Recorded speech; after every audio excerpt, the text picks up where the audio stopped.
Konami just shadow dropped Castlevania Dominus Collection, which is the DS Trilogy Castlevania games. I will be reviewing all 3 games. These are some of the best Castlevania games ever made. I would go as far as to say they're as good as Symphony of the Night.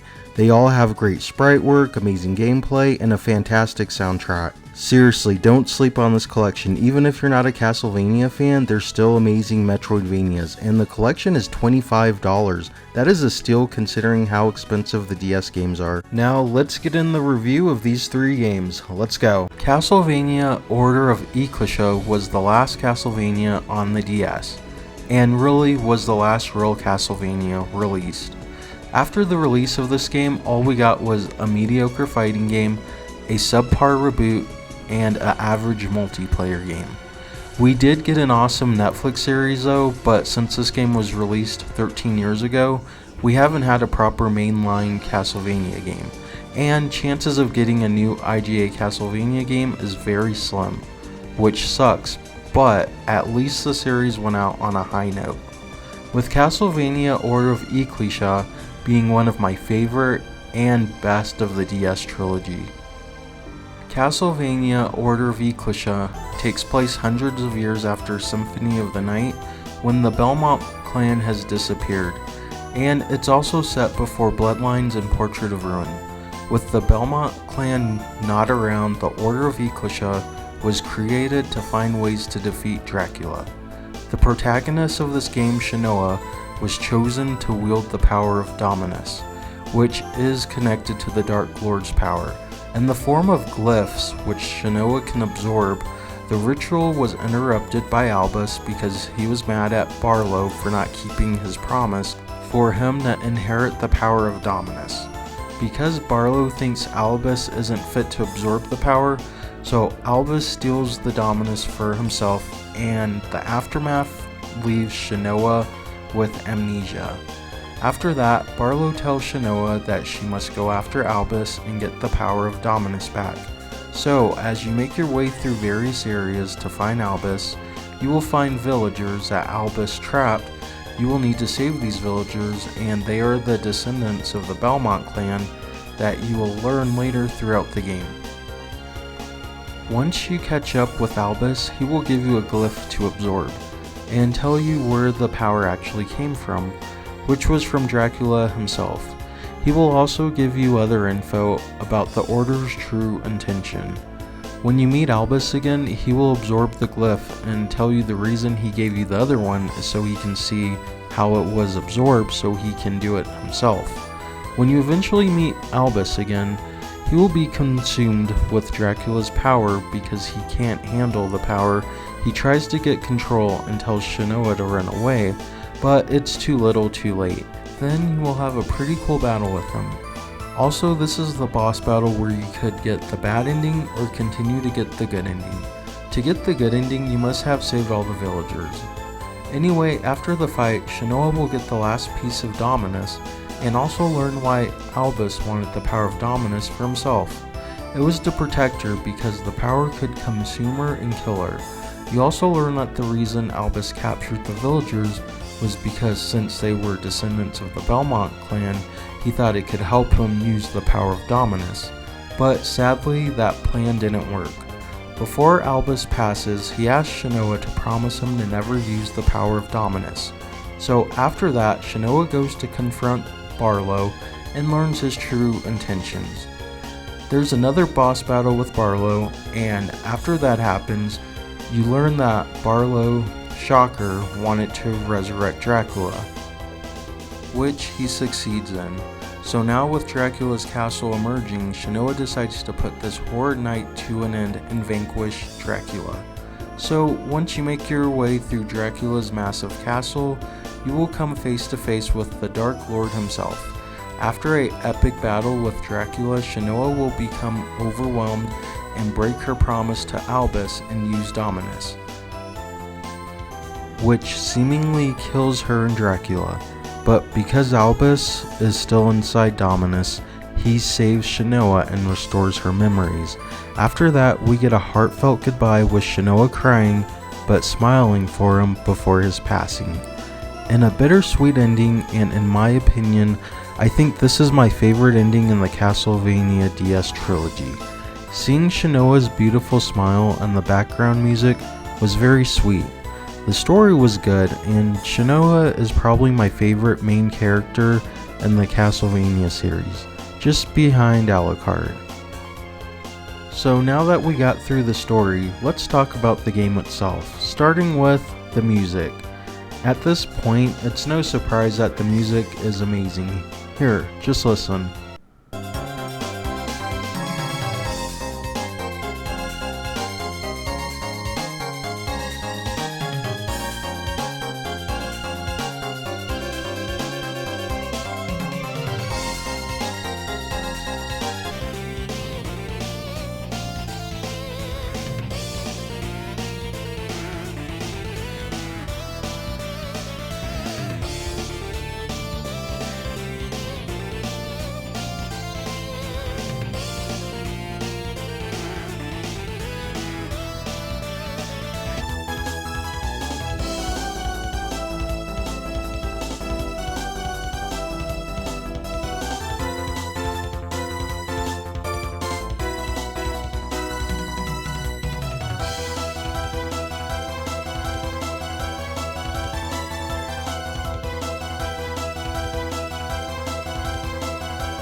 So now let's talk gameplay. Unlike the other protagonists in the Metroidvania games, Shanoa doesn't actually equip weapons, but instead she uses glyphs. Now, there are a lot of glyphs that act like weapons, but there's also glyphs that use magic attacks and support glyphs that can boost stats, make Shanoa run faster, and turn into monsters. Really, Shanoa is very similar to Soma, and you can mix and match the glyphs however you want, and even do special attacks with them. Shanoa can still equip armor and accessories that you can buy or find. I really like the glyph system, and I like how if you explore you can find hidden glyphs as well. And like all Metroidvanias, the game rewards your curiosity. Like Portrait of Ruin, there are also side quests that you can get from the villagers that give rewards. And like Portrait of Ruin, it's just padding that the quests involve like getting items, killing monsters, and other random things like taking pictures of monsters or even playing hide and go seek with a boy. This game is also one of the harder Metroidvanias. They really ramped up the difficulty, and simply leveling up won't do you good against bosses if you don't know their patterns. And speaking of the bosses, they are great as usual. They can be big, challenging, and imposing. I think the bosses in the game are the hardest of the Metroidvania Castlevanias, especially the early bosses, like the ones on Prison Island were a lot harder than I thought they would be. Also, I like how the game changes its art style from the generic anime look to more of the gothic art style Castlevania is known for.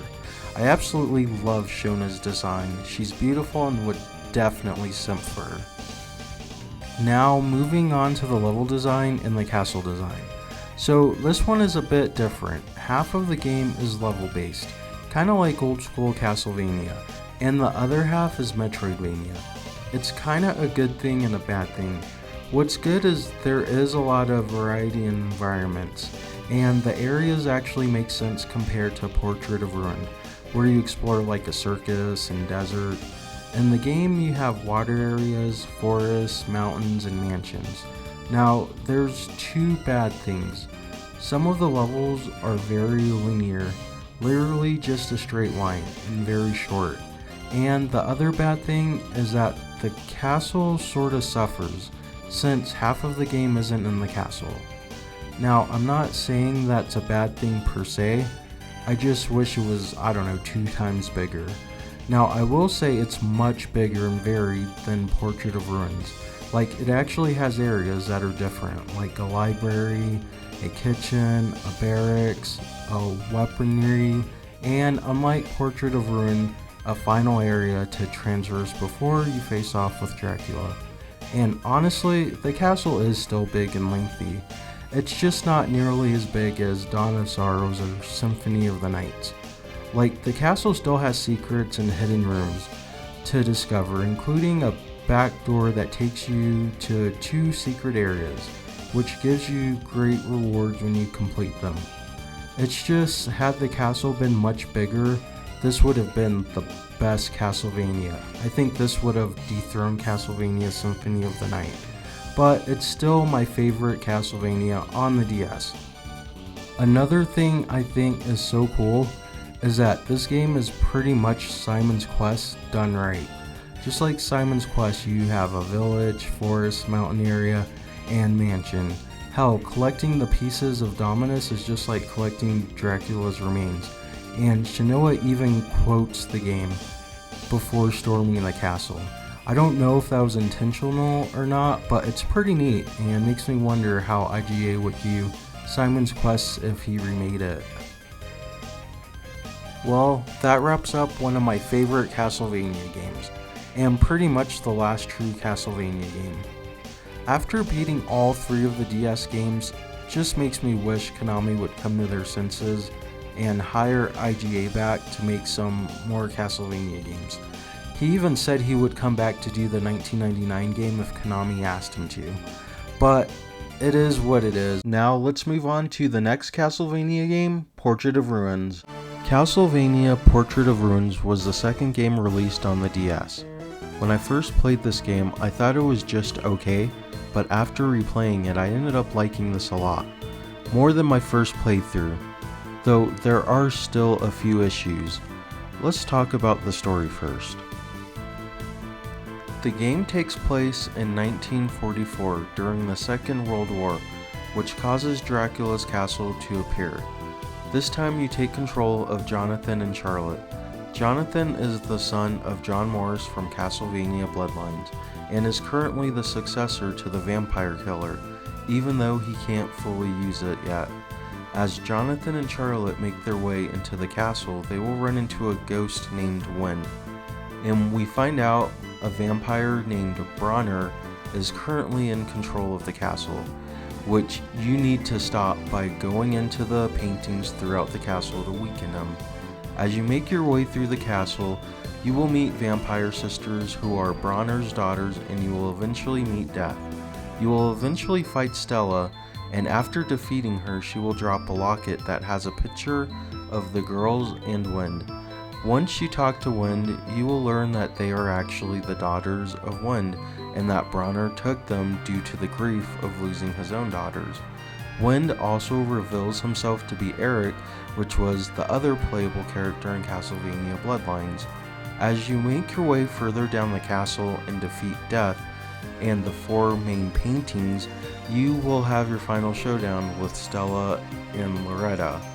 And with like most Castlevania games, this boss will decide if you get the good ending or the bad ending. To go on the right path of the good ending, you will need to get Charlotte's purification skill and use it in battle, which will turn them human again. Once they are defeated, you will have to go through 4 more paintings and then defeat Bronner.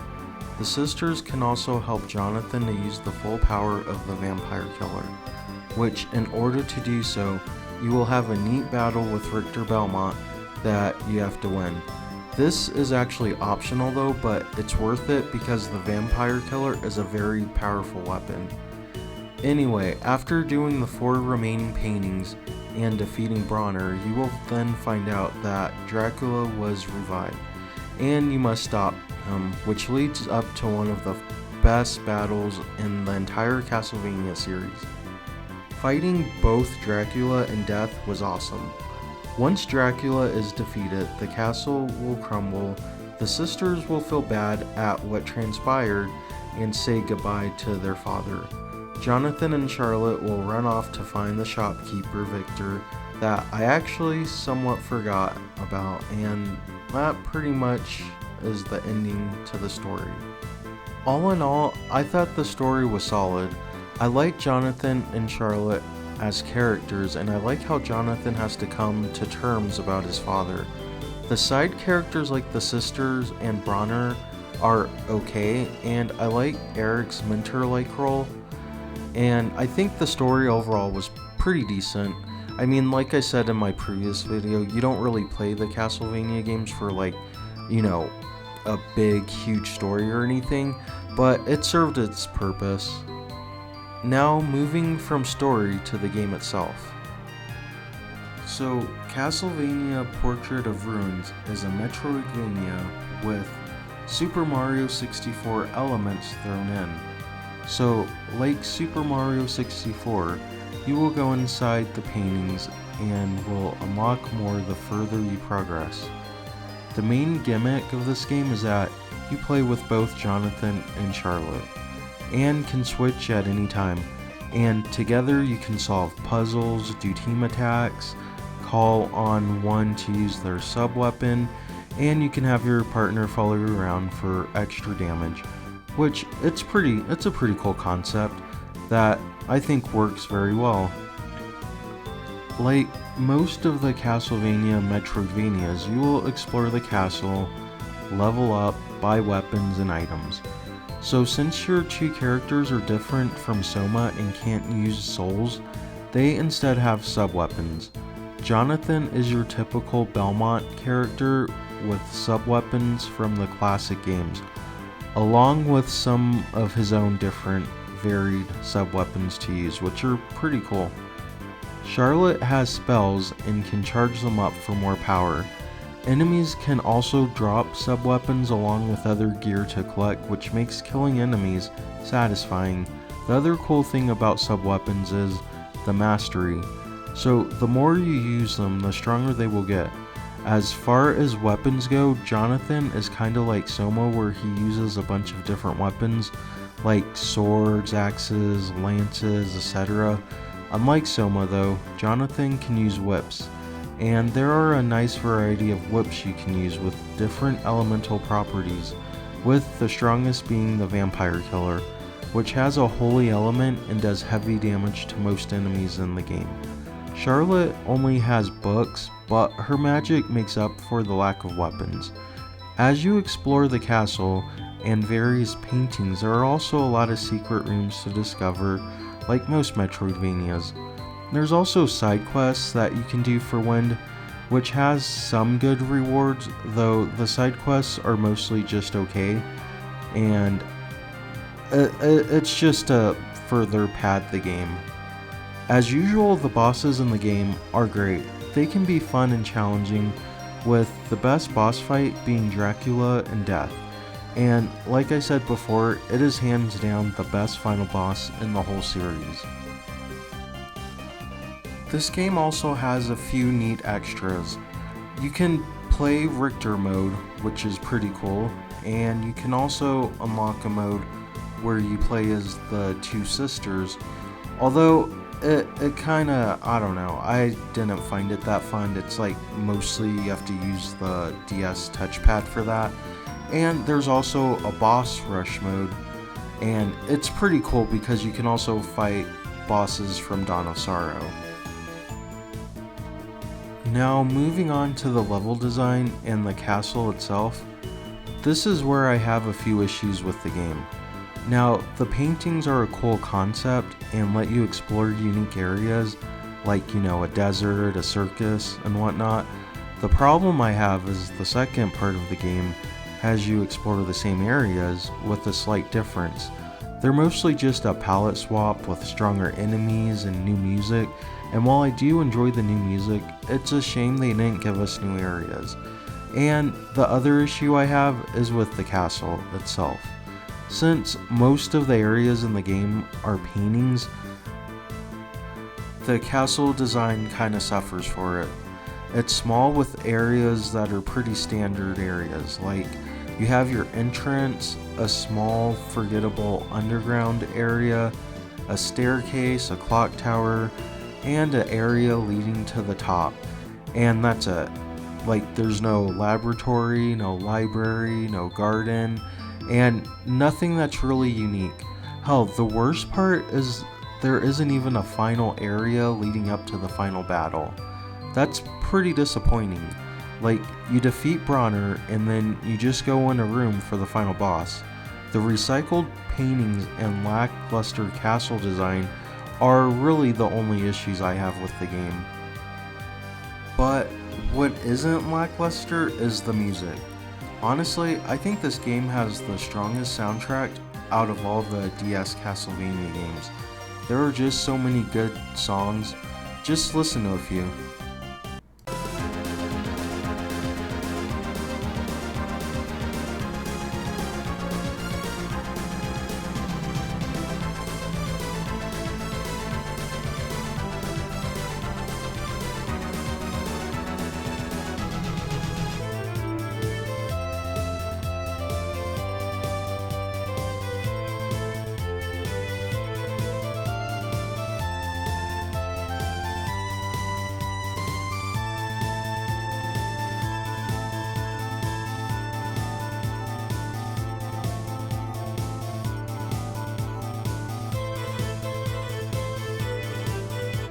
When all is said is done, Castlevania Portrait of Ruins is a very fun, solid addition to the IGA Castlevania games, and it's different enough from Dawn of Sorrow for a different experience. Alright, now let's jump into Castlevania Dawn of Sorrow. Not only is the DS trilogy the best Castlevania games in my opinion, I think they're some of the best DS games that came out. So with that said, let's start with Castlevania Dawn of Sorrow, which was the first one released on the DS. So let's talk about the story first. So Dawn of Sorrow takes place 1 year after Aria of Sorrow, and it follows Soma, the reincarnation of Dracula, going to investigate a castle because a cult wants to reincarnate Dracula. Celia and her followers Dimitri and Dario want to kill Soma so they can get the powers of Dracula for themselves. Since Dimitri and Dario was born when Dracula was defeated, they are Dark Lord candidates, which means they will be able to have the ability to become Dracula once Soma is dead.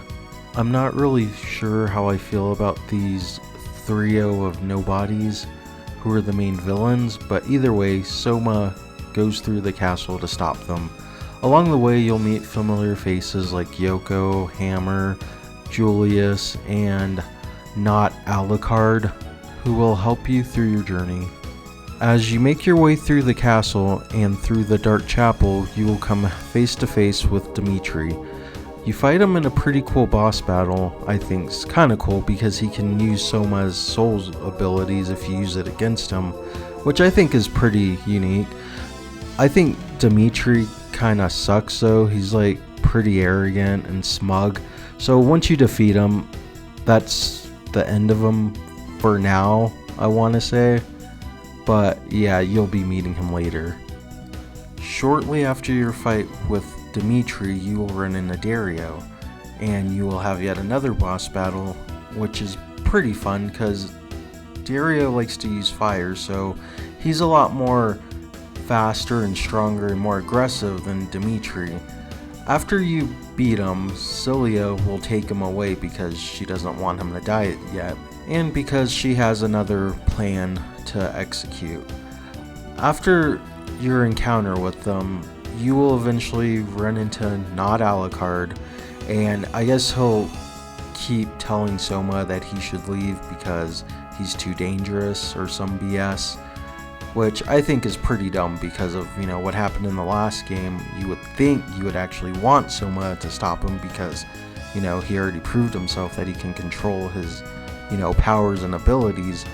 But anyways, I don't know, Alucard's just probably on edge for older age or something. But hey, at least he gives you a pendant for Mina, which will be helpful later. As you go further down the castle, you'll see Julius Belmont doing stuff, I guess. So when you finally make it to the top of the castle to face off with Darius, this is a turning point in the game where you can either get the good ending or the worst ending. What you need to do is you need to go inside the mirror after you defeat the secret boss and defeat the demon inside the mirror to go on the path of the good ending. So after you defeat Darius and you're on the path to the good ending, this is where you go back to the Garden of Madness and face off with Celia. But there's also another split path here. You can also get another bad ending, or you can continue to the good ending. And the pendant that not Alucard gave you, you need to equip to get to the good ending. Otherwise, Soma will turn into Dracula and you get the bad ending. But I don't think it's too bad, because then you can actually play as Julius Belmont in the new game, so that's a plus, I guess. So after you equip the pendant so you can get the good ending, you'll find out that Dimitri wasn't really dead, and then he'll kill Celia, which honestly I think is pretty awesome, just because, I don't know, she sucked and everything she was doing was pretty stupid. So I don't know, it seems like no matter what she does, she dies. Like, if Soma turns into Dracula, he kills her. If not, Dimitri kills her. So I guess her fate was to die, which makes her a very pointless character. But anyways, yeah, Dimitri's back, and I guess you gotta go stop him. So you go through the the condemned tower and go to the area that was previously blocked off. And then you go through that area, face death, go through another area, and then defeat Dimitri, which ends Castlevania Dawn of Sorrow. So the overall story was okay. I mean, you don't really play Castlevania for the story anyways. I think the villains were okay. Soma's pretty cool. Not Alucard doesn't do too much. Julius Belmont doesn't do too much. He had a better role in the first game when you actually fought him, but the story was enjoyable for what it was. But now moving on from the story to the gameplay, the game's great. It's a sequel to Aria of Sorrow, so it has a lot of the same mechanics. This time when you collect souls, you can collect more that actually, the more you collect of the same one, it gets stronger, and then Yoko can synthesize weapons on here, so that's pretty neat. Hammer sells you weapons. Every enemy in the game has a soul to collect, so there's quite a few of them, and it's pretty fun to experiment on different souls that you like, what works. So that's always pretty fun. There's equipment to collect, armor, weapon, accessories, etc.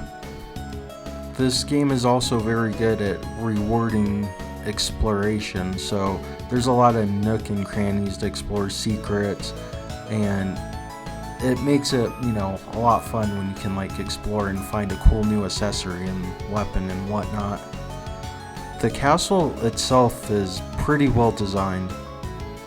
This castle is the best out of the DS trilogy, and I think it's just below Symphony of the Night's castle.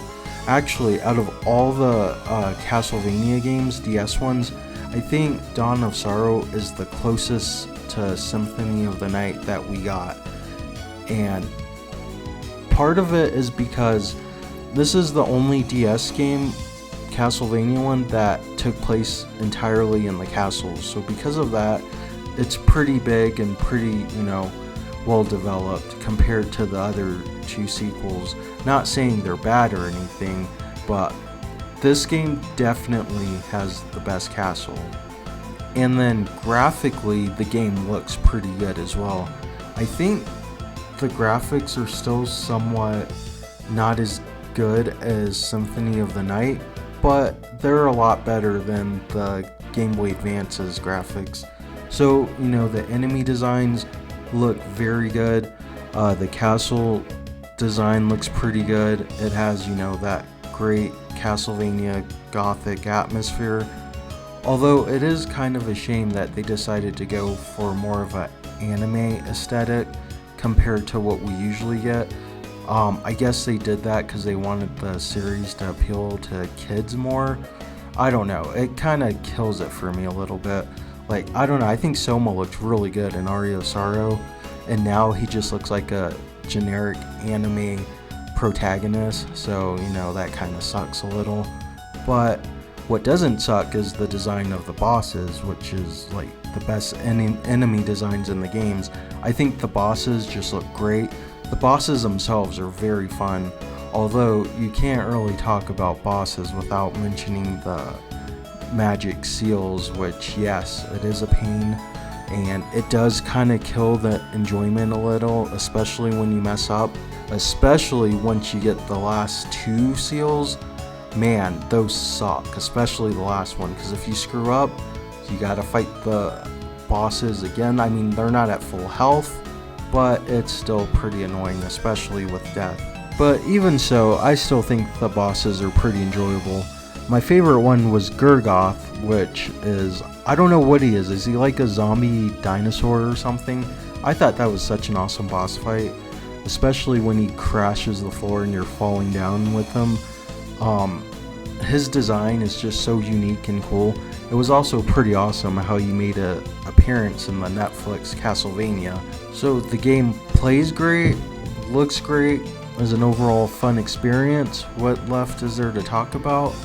Well, the music, of course. And you can't talk about Castlevania without mentioning the amazing music the series has. But I'll be honest, I think Dawn of Sorrow's soundtrack is a little bit weaker than the other 2 DS titles.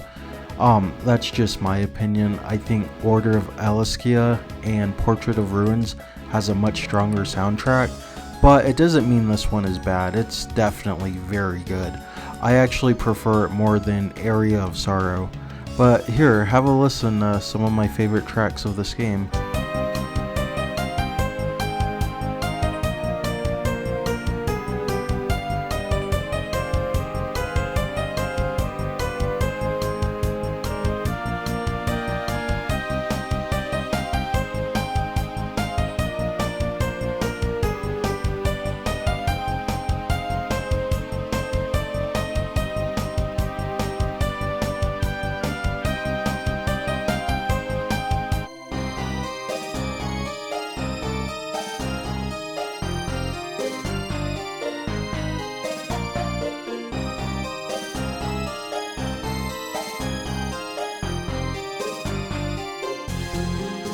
My favorite theme though has to be Pitch Black Intrusion. It's the first song you hear when you start your adventure, and it makes a very good first impression. But again, it's Castlevania, and you know, the music's always pretty great. But that about does it for this video. I think Dawn of Sorrow is one of the best Castlevania games, and while it's not my favorite of the DS trilogy, it's still pretty good. So if you've never played this before, give it a chance. But that's the end of this video. Thanks for watching.